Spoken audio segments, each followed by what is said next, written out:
À ton avis, aura émission Mandi magazine du Malika? Mbantle. Il te connaît jamais. Il te connaît Amadou Dagnon. Ok, monsieur Dagnon. Oui. On est comme Mali, on est entraîneur 3 ans. Ah ouais. On retombe 5 pièces. Mbadon. C'est un Belge. Voilà. Yalmo est entraîneur pour la Yalmo, on a ce Mali, Valentin de faire le niveau. Bon, on connaît Amadou Gafola. Il est là. Mali Valentin est entraîneur quoi. Entraîneur côté de dirigeant de fédération organisée l'Inter. On a championnat niveau moyen. Sinon, on a des très bons jeunes joueurs, mais entraîneur côté, Al Nana, tant que fin de malabé Douma, on est avancé. Il y a famille. Voilà. Donc il faut que base de la glangania. Ni base ma glangania, on ne va jamais avancer. Entraîneur côté quoi, Al Nana Mourounoya, échec qui est né. Il faut que base de la paix. Douma pour que Amako be Mouna Ango soro. Sinon, Dogara du Scasila. Ok, comme mais vous basez la paix, vous basez la paix. Basé championnat, il faut que Mokoka Jerouga Saradi. Salaire Nyanama de Gadi, championnat Jerouma. Ou blade dans les meilleures conditions. Donc, nous, Amemou Nova Ambasoro. Et puis, Fédération à Blakuna, Mali, Fédération de Warni Yoroy. Ou ka baraka dron Jerouga n'a pas solo, Malien n'a pas longtemps n'a pas solo. Nous, on peut avancer. Sinon, le système nata, al ni Guardiola n'a antitani. Voilà, on doit faire qu'à fort quoi. Merci. Voilà, merci.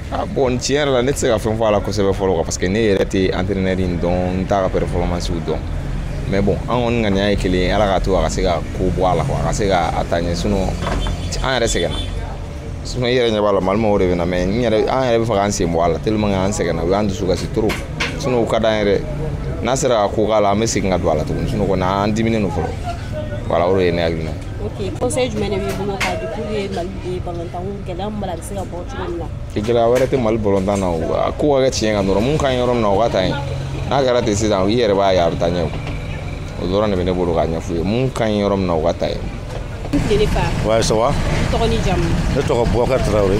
Ok, monsieur Traoré, c'est ma bibi ni nga. Ça blanc on est que Mali on est entraîneur croissant les trop comme 5 pièces. Ouais. Il y a le mot est entraîneur pour y a que nga. Ah, maintenant il nga vu mon fo. Il est trop ité. Avec param ga ma ba ka na fadela. Ça aka mo ta mun bi se ka en dessous suma. Parce que en dessous ka c'est le ban ko ina. Mu ya ta fo mu ta fo. Ma femme. Donc quand on monte à l'aide d'elle-même on a pour que d'autres marchent là. Il y a femme. Voilà. Voilà. Conseil je mets vous ka di joueur mo ko ta c'est entraînement wala ça Mali ballon tamit diga mo na psika ba ko même faut joueur nyana ya me mo ni fin il faso de ou mo ke ko fa nyebula ni sara faso ko la il sara faso ko la ou ko nga ou prévu de ira ka ko o le yande ou ton son nous brazil de ya me quand tout suma na sa en tout kasile no o ne ka vie ya famu wantene fana ka mo nyumonta munu bisa ka barake comment déjà que na utakana al dare mala donc abatu aka barake akana ta fo ko abi parti pris kasalaje voilà parce que femme est bantan ko amba be kalama donc nan du soutien na ka timeni ga amba la be gain de taw comment voilà ka taw si poton bien voilà oui merci Anfle ne fa Anfle somo parce que c'est alhamdulillah ito ko ni jam to wala sin Traoré. Ok, monsieur Traoré, à mon avis, comme Mali, on est entraîneur croissant. Là, les tours sont Tom Saint-Fiet. Il y a le mot entraîneur croissant. Il y a le mot de la Slam Mali Valentin. Il n'y a pas de mal de Mawala Chubina. Bon, il y a une ligne de Kosovo. Kada mon cas, parce que Mali Valentin Kof, le problème qu'a bossé ça Kosovo. Maintenant, comme entraîneur croissant, là, c'est ça. Mali, Mago est mina. Entraîneur cohérent. Il ne faut pas que vous sigiez qu'entraîneur dirigé. O y'a fɔlɔ ye min bɛ ne fɛ parce que entraîneur bɛ diriger Mali la de k'i wele k'a f'i ye ko nin na jouer donc i b'o la jouer diyagoya o de bɛ k'an ka ballontan yɛrɛ segin kɔfɛ o y'a fɔlɔ ye a filanan ye jumɛn ye il faut que k'an ka logo de la jouer ballontan na tant qu'on m'an ka logo ta k'a bila a la u tɛ se ka former donc olu bɛ siran ka logo minnu bila a la o de ye problème yɛrɛ ye n'i ye logo bila a la sisan o mago bɛ contrat la donc a b'a yɛrɛ faga o ye diyagoya de ye donc tɔw bɛ lɛn kɛ minnu na ale tɛ se ka lɛn k'o la parce que ale mago bɛ ɲɛtaga la. Donc ne yɛrɛ bolo vraiment lui entraîneur to yi a k'a ka choix k'a yɛrɛ ye n'Ala sɔnna Mali bɛ taa ɲɛ donc u bɛ se ka conseil min d'a ma quand même a ka hakili to logow la donc o tun ye ne ka jaabi ye. Ok merci. N b'a ani kile. I tɔgɔ ni jamu? Ne tɔgɔ ye Mohamed Berete. Ok, monsieur Berete, bien Sirima k'i ɲininka parce que sabula Mali kɔni entraîneur kura sɔrɔ n'ale tɔgɔ ko Tom Saint-Fiet yalima e yɛrɛ hakilina ye mun ye entraîneur ko la? Est-ce que ne ba n bɛ bɛɛ fo fɔlɔ ni minnu bɛna lamɛn ka bɛɛ fo ka bɛɛ don kiramatɔlaya la ne kɔni bolo ni ma taa ni balontan ni entraîneur ko don han n t'a dɔn a bɛ sanfɛmɔgɔw de la wa a bɛ fédération de la wa a bɛ balontannaw yɛrɛ de la wa depuis an wolola dugu in kɔnɔ an bɛ supporter la depuis an bɛ kasi ka kɛlɛ kɛ ka ko bɛɛ kɛ ne yɛrɛ ye n si kɛ jeliba la jeliba supporter la fo bi ɲɛ tɛ ka ye bi fana bɛna ne ɲininka ko balontan ko entraîneur cɛ fana y'o gɛlɛya dɛ ne t'a dɔn entraîneur kɔni vraiment ne tɛ ka foyi faamuya la wala entraîneur de bɛ ballon ta wa joueur de bɛ ballon ta wa fédération de b'a ta wa dirigeant de b'a ne t'a dɔn ministre so yɛrɛ moi je ne comprends pas il faut être franc ka maaya diya maaw bolo a mɔgɔw b'a d'a ma wa dugu b'a d'a ma maaya bɛ diya cogo di an b'a diya ɲɔgɔn bolo cogo di moi je ne comprends plus rien sérieux yɛrɛ yɛrɛ la walahi n'a taara ɲɛ kɔni a ka d'an ye entraîneur kura n'a ka ban ala k'a sabati a bolo ala ka Mali balontan sabati an bɛ ka mun ɲini ala k'o kɛ n'o tɛ ma a ka gɛlɛn dɛ hakilina fɔ ka go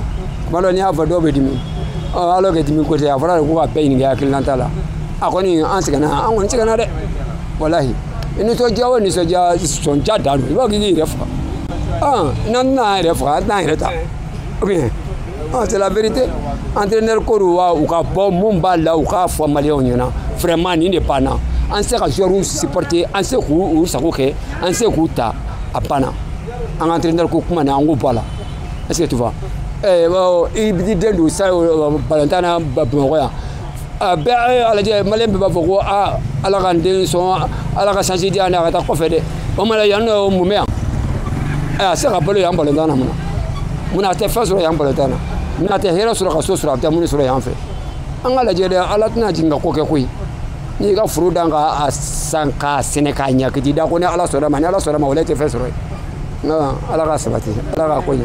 I tɔgɔ ni jamu? Bon ne tɔgɔ ye Diko Abdoulaye.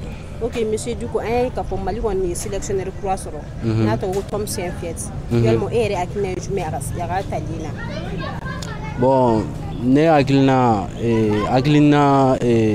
ko ɲɛnama de don quoi parce que Mali an bɛ cogoya min na ko bi an sɛgɛnna quoi vraiment nous les supporters an sɛgɛnna vraiment trop c'est trop maintenant mais ni bɛna ni changement ye quoi Mali la on espère voilà il faut que an ka taa ɲɛ quoi an ka se ka équipe nationale ka taa ɲɛ ni hakilina ɲɛnama ye moi je suis vraiment content de ça vraiment an bɛ ala deli sélectionneur kura mun nana a ka kɛ ko ɲɛnama ye quoi a ka changement don équipe nationale la quoi o de bɛ n bolo k'a fɔ an ɲɛna quoi.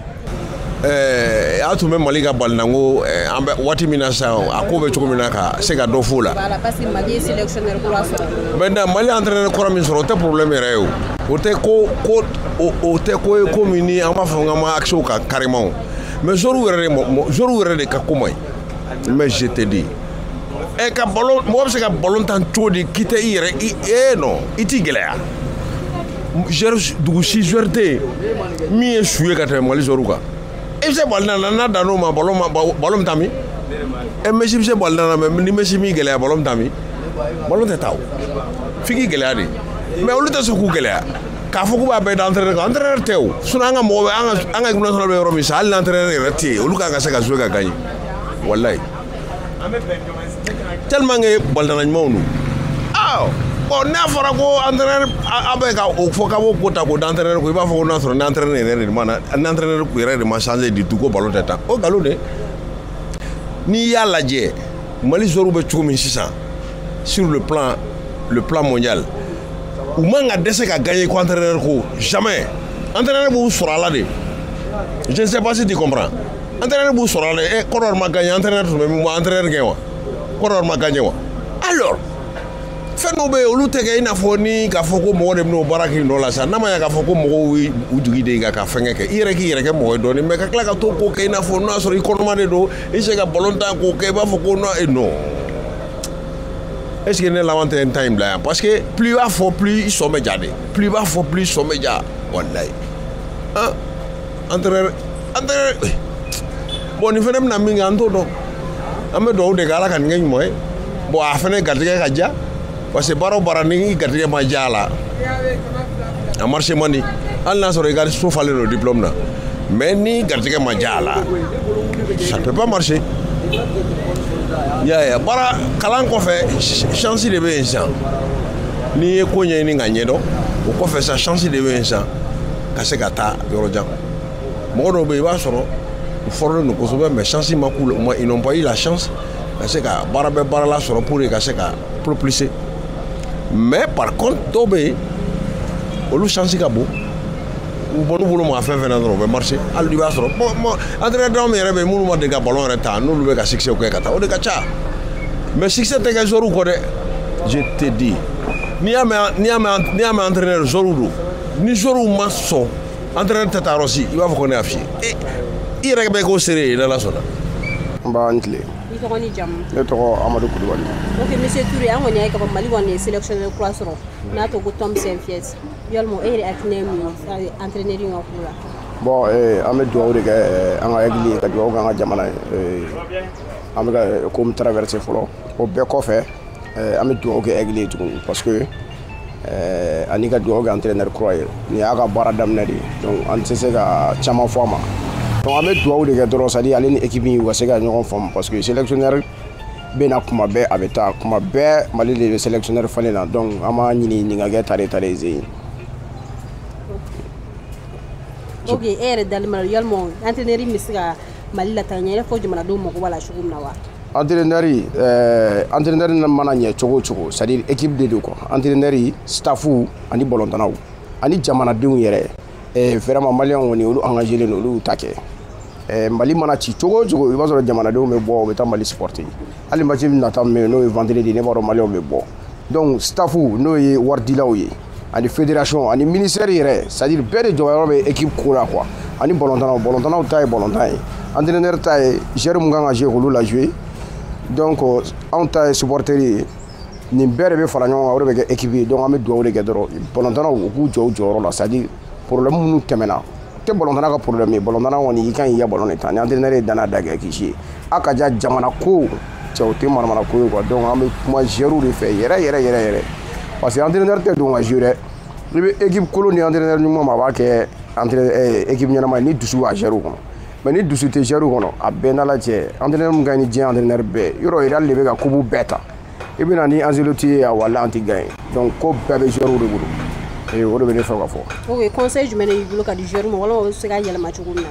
Conseil min bɛ ne bolo ka di joueur ma ou bien yɛlɛma ni joueur mun tɛ n y'a fɔ joueur ta ye ballontan dɔrɔn de ni min tɛ ka ballontan o k'o bɔ an ka équipe nationale la cɛ ballontanna bɛ Mali fan bɛɛ hali carré kɔnɔ ballontanna bɛ se ka sélectionner voilà an ye joueur baw ye mun ye Malatini ani comment dire Sumala n'a ɲɔgɔnna ninnu olu bɔra gɛrɛbudenya la ani carré kɔnɔ ballontanw kana fɛn bɛɛ kɛ Mali ye donc vraiment il est temps que Mali fana ka ko dɔ kɛ joueur n'aw tulo bɛ n na ne yɛrɛ y'o ɲɔgɔnna de mais comment dirais-je bɛɛ n'i ka taasira don maliyɛn den bɛɛ bɛ se ballontan na joueur a y'aw jija a ka na ni coupe dɔ ye Mali la ten dɔ kɛra. Ne tɔgɔ ko Dawuda Sigipili. Ok monsieur Sidibe. Sigipili. Sigipili. Ok monsieur an ye k'a fɔ Mali kɔni entraîneur kura sɔrɔ n'a tɔgɔ ko Tom Saintfiet yalima e yɛrɛ hakilina ye mun ye a ka tagali n'a ka bila équipe nationale kunna. Bon ne kɔni hakilinata ye mun ye Mali entraîneur ko la. Bon, pour le moment, entraîneur courant kɔni tiɲɛ yɛrɛ la bon, bien vrai ne kɔni t'a dɔn kosɛbɛ, mais Mali fana bɛ entraîneur falen ka caya trop. Selon moi, c'est pas k'a fɔ ko an ka entraîneur falen pour que an ka se ka coupe ta, non. Ne kɔni ka hakilinata ye mun ye, tu sais ni mɔgɔ minnu sélectionné ka na jamana kɔnɔ ka na ballon tan, il faut que u k'a dɔn k'a fɔ ko jamanaden de b'u filɛ la. Donc il faut se donner à fond, mouiller le maillot, car vraiment c'est toute la nation qui les regarde et que vraiment, il faut vraiment faire volontaire quoi. Mais quand il faut bon, la tinga, abina wardo minadron kataka non. Il y a jamana ifendo ibi dire. En Côte d'Ivoire là, Côte d'Ivoire tout de suite là oui munke ima benyana. Guinée ou Chikata 0, il faut voir où on a trouvé mon atogni. Donc c'est comme s'il faut se donner à fond. Il y a des volontaires pour qu'au moins qu'on croit à Segana. Maintenant, on a que j'ai déjà mis avec volontaire, souvent volontaire. ça n'a rien à voir avec ne kɔni yɛrɛ bolo kɔni entraîneur yɛrɛ nɔ foyi tɛ nin na joueur yɛrɛ de don. N hakili la filɛbagaw kɔni ye faamuyali caman sɔrɔ a ko juru la bari sabula an ka bi thème kɔni o tun tɛ dɔwɛrɛ ye o tun bɛ tali kɛ Mali entraîneur ko ale yɛrɛ kɔni ka ko juru la n hakili la kɔni an ye donna dugu kɔnɔ an ye jamanadenw ɲininka o hakilina na aw yɛrɛ kɔni y'a ye cogo min na aw ye faamuyali belebele sɔrɔ a la an b'a fɔ aw k'an bɛn diɲɛ wagati wɛrɛ. À ton avis, aura émission Mandi Magazine du Malikan?